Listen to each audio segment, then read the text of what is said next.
Last week, I managed to completely freak myself out, totally and utterly.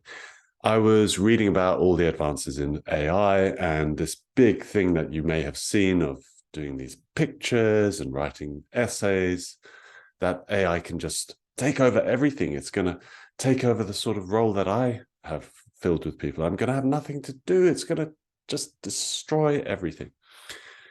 Now, I went down a rabbit hole with that, as I said, and I found my way out by thinking about the one thing which really sets us apart from machines, which is our consciousness, that we are actually conscious beings. And although AI can create something that looks like consciousness some of the time, it doesn't actually have that essential spark in it. For the moment, at least, that is pretty unique to us living beings.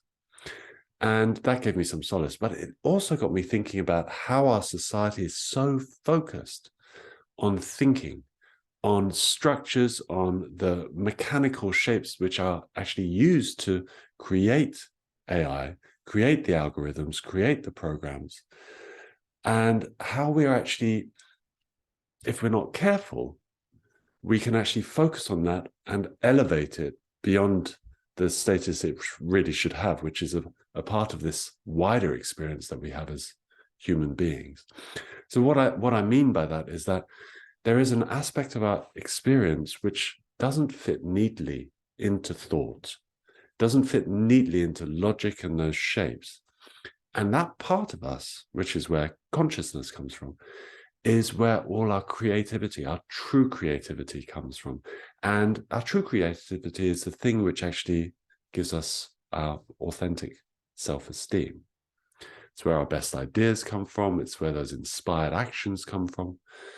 So if we are living in a world where we are elevating this thinking process above all else, then we risk lowering the importance of this formless thinking, this source that exists in all of us, of all our best ideas and inspired action. So that's the reason I felt I could actually calm myself a little bit about this whole AI thing, because that is the place which really is where my happiness, my satisfaction in my life comes from.